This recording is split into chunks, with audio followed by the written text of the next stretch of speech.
नमस्कार साथियों, अध्यापक दिवस विशेष वीडियो बन रहा है।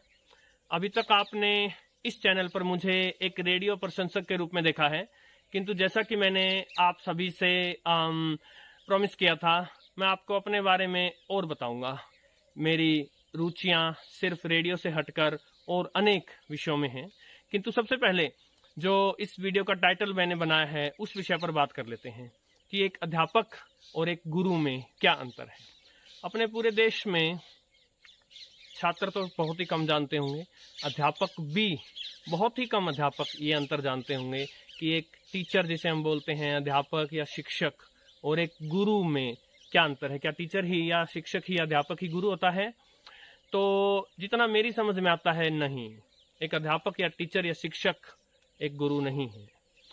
जब गुरु शिष्य परंपरा थी हमारे देश में, जब गुरुकुल परंपरा थी, तो देखिए लोग अपने बच्चों को गुरुकुल में या आश्रम में गुरु के पास छोड़कर आते थे, और जब वो बच्चे उठते थे तो गुरु का मुंह देखते थे, सोते वक्त भी गुरु का मुंह ही देखकर ही सोते थे। दिन में वो कुछ भी करते थे, गुरुकुल में खेती भी होती थी, शिक्षा भी दी जाती थी, कैसे उठना है, बैठना है, बोलना है, खाना है, पीना है, कैसा व्यवहार करना है, ये सभी जो शिष्य थे वो गुरु को देखकर सीखते थे। और गुरु को भी एक आदर्श व्यक्ति बनना पड़ता था, क्योंकि सोचिए, यदि गुरु ये शिक्षा दे रहे हैं कि गुस्सा मत कीजिए, और थोड़ी देर बाद किसी बात पर गुरु को ही क्रोध आ रहा है, तो शिक्षक एक गुरु होने का उनका जो काम था वो तो नष्ट हो गया।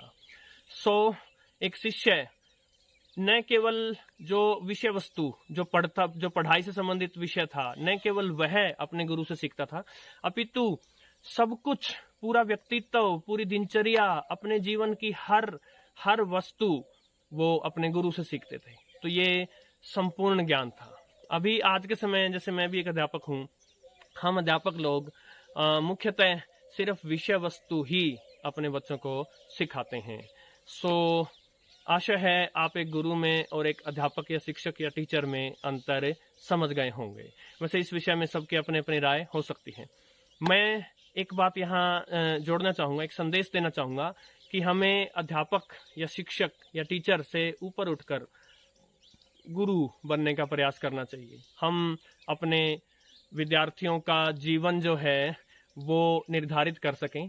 वो सिर्फ साइन थीटा या कोस थीटा ही सीखने हमारे पास नहीं आए हैं, अपितु उनके व्यक्तित्व का निर्माण हो, ऐसा हमारा प्रयास होना चाहिए। तो ये तो रही बात साथियों अध्यापक और गुरु में अंतर की।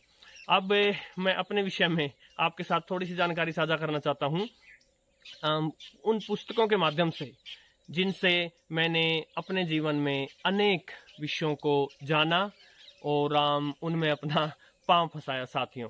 और आप ये देखेंगे इस सब का जब अब आने वाले वीडियो में जो मैं बताने वाला हूँ, इस सब का एक निचोड़ यह है कि शिक्षा किसी भी क्षेत्र में किसी डिग्री की मोहताज नहीं है साथियों। स्वाध्याय, आप अपने प्रयासों से बहुत कुछ सीख सकते हैं साथियों।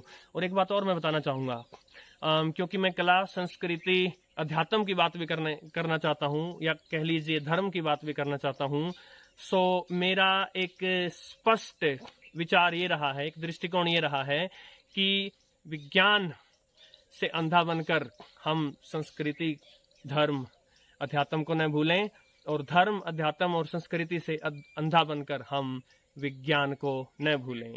इन दोनों का संतुलन ही हमें आगे ले जा सकता है। मेरे जीवन का प्रारंभ हुआ था इलेक्ट्रॉनिक्स इंजीनियरिंग पढ़ने से। उसकी एक बुक है मेरे पास, माइक्रोवेव एंड रडार इंजीनियरिंग। अब इंजीनियरिंग बहुत पहले की थी, बाकी सारी पुस्तकें तो इधर उधर हो गई हैं, लेकिन ये बची रही साथियों। इसके अलावा मैंने MBA किया था। मैनेजमेंट और उससे संबंधित विषयों में भी मेरी हमेशा से रुचि रही। और साथियों, आप देखते होंगे कि चैनल पर कमेंट्स जो हैं वो मैं अच्छे से मैनेज कर लेता हूं साथियों। इसके अलावा मेरा सबसे अधिक जो रुचि का विषय रहा बचपन से अब तक, हालांकि मैं विज्ञान संकाय में चला गया, साइंस साइड में मैं चला गया, किंतु मेरी रुचि कला, संस्कृति, अध्यात्म या कह लीजिए इतिहास में रही साथियों। और इतिहास को खंगालते खंगालते और मैं पहुंचा विश्व की प्राचीनतम जो पुस्तकें हैं वेदों पर, ऋग वेद तक मैं पहुंच गया साथियों। और यहाँ मैं स्पष्ट कर देना चाहूँगा, मैं कोई बहुत ज़्यादा धार्मिक या आध्यात्मिक व्यक्ति नहीं हूँ। वेदों में मैंने इतिहास को खंगाला साथियों। उस समय का मानव, उसकी क्या सोच थी, क्या उसके आसपास था, क्योंकि जब आप किसी भी दृश्य का वर्णन करते हैं तो आप आसपास की वस्तुओं के बारे में बताते हैं। तो उस समय का समाज क्या था, कैसा था, मानव की सोच कैसी थी, आसपास की वस्तुएं कैसी थी साथियों। अब जैसा कि हम जानते हैं, वेदों का संकलन किया था ऋषि वेद व्यास ने। उन्होंने वेद खुद से नहीं बनाए थे, किंतु वेदों के जो भी अलग अलग हिस्सों में, भारत भर के सभी हिस्सों में जो वेदों के अलग अलग रूप थे, उन सबको ला करके, सबको जोड़ करके और उनको संकलित कर दिया। उनको 10 मंडलों में विभाजित करके और व्यवस्थित कर दिया।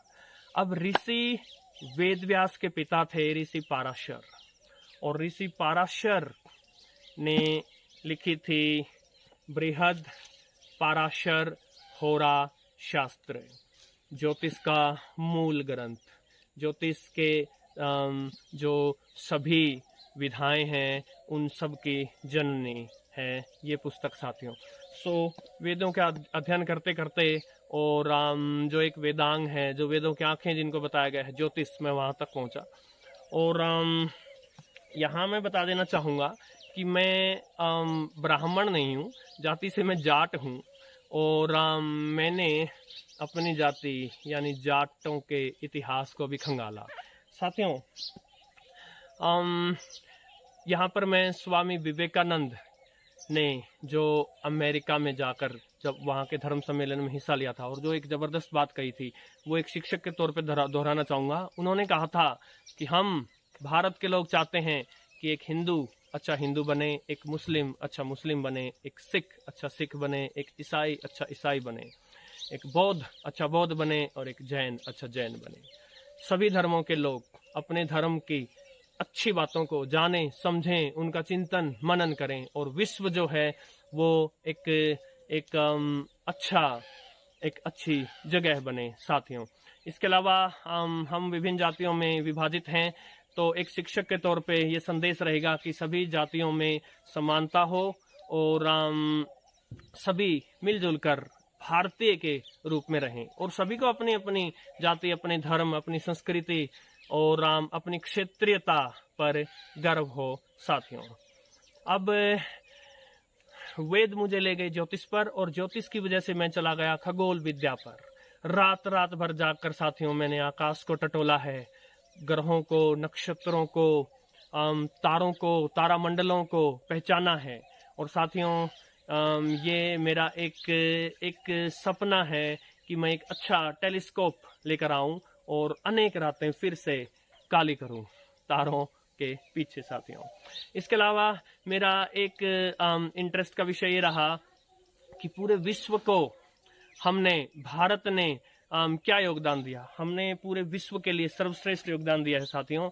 ये एक पुस्तक है एंशिएंट हिंदू साइंस, जिसे आलोक कुमार ने लिखा है। डॉक्टर आलोक कुमार जो हैं वो फिजिक्स के प्रोफेसर हैं स्टेट यूनिवर्सिटी ऑफ न्यूयॉर्क में, और इन्होंने चुन कर अनेक ग्रंथों से रेफरेंस निकाले हैं कि कैसे विश्व में आज जो गिनती है या विश्व में आज जो भाषाएं हैं, लिखावटें हैं या अनेक मान्यताएं हैं, कैसे उन सब की जननी भारत है। इसीलिए तो भारत को विश्व गुरु कहा जाता है साथियों।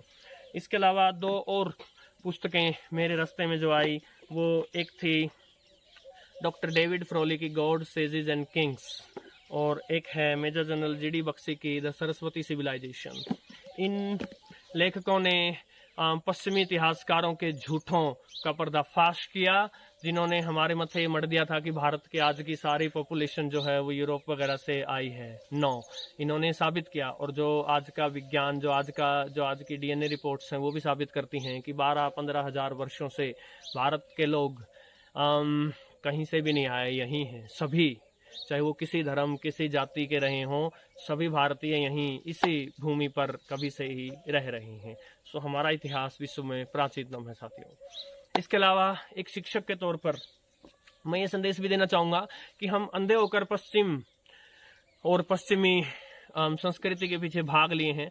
हमारे बच्चों को हम जन्म लेते ही ट्विंकल ट्विंकल लिटिल स्टार सिखा देते हैं साथियों। उसकी अपेक्षा हमें जो हमारी प्राचीनतम जो धरोहरें हैं, जैसे उनमें से एक हैं मुंशी प्रेमचंद की कहानियाँ। इन कहानियों में समाज का चित्रण तो है ही साथियों, इतनी ज्ञान की बातें भरी हैं और इतनी प्रैक्टिकल बातें भरी हैं कि एक आम जीवन जीने में हमारी सहायता हो। इसके अलावा पंचतंत्र की कहानियाँ। मैं चाहता हूँ कि हमारे बच्चों को, हमारे विद्यार्थियों को बचपन से ही भारतीयता सिखाई जाए, न कि उनको पश्चिम बना दिया जाए। इसके अलावा कला संस्कृति, विज्ञान तो जरूरी ही है लेकिन कला संस्कृति भी आवश्यक है। मैं हरियाणा से हूँ और हरियाणा में जब कला का जिक्र चलता है, जब कला की चर्चा होती है तो हरियाणवी रागनी का विषय आता है। और हरियाणवी रागनी की जब बात चलती है तो पंडित लक्ष्मी चंद, जिनको कि सूर्य कवि भी कहा गया है, हरियाणा के महानतम कवि, एक अनपढ़ व्यक्ति होने के बावजूद भी उन्होंने जो लिखा और उन्होंने स्वयं से, अपनी इच्छा से, अपनी लगन से वेदों तक का अध्ययन किया साथियों। यही मैंने इस वीडियो के शुरू में कहा था कि डिग्री और शिक्षा ये तो सिर्फ एक छोटी सी चीज़ है। आपकी रुचि, आपका इंटरेस्ट ही सब कुछ है साथियों। और विविध विषयों में व्यक्ति को इंटरेस्ट लेना चाहिए, तभी उसके व्यक्तित्व का विकास होता है साथियों। और एक शिक्षक के तौर पर हमें अपने विद्यार्थियों में विविधता लाने का प्रयास करना चाहिए। संस्कृति और कला भी हमारे साथ होनी चाहिए। इसके अलावा मैंने तो बीटेक और एमबीए किया था। केमिस्ट्री का अध्ययन मैंने 10+2 के बाद छोड़ दिया था, किंतु उसके बावजूद भी मैंने सिर्फ अपनी रुचि से केमिस्ट्री के एडवांस्ड बुक्स को पढ़ा है साथियों। ये फिजिकल केमिस्ट्री की है और ये ऑर्गेनिक केमिस्ट्री की है, और ऐसा ही एक पोथा इनऑर्गेनिक केमिस्ट्री का है साथियों। मैंने इन विषयों में भी महारत हासिल की और अपने विद्यार्थियों की सहायता की है, अपने समाज के खिलने वाले फूलों को, जो अभी कलियां हैं, जो आगे जाकर फूल बनेंगे हमारे बच्चे, उनकी जितने विषयों में सहायता हो सके साथियों मैंने की है। तो आशा है आपको मेरे बारे में और जानने को मिला होगा। और एक शिक्षक के तौर पे मैं यही संदेश दूंगा कि हम सब एक अच्छा भारतीय बने, और यहीं तक नहीं, हम पूरे विश्व के लोग एक अच्छा पृथ्वी का निवासी बने। नमस्कार।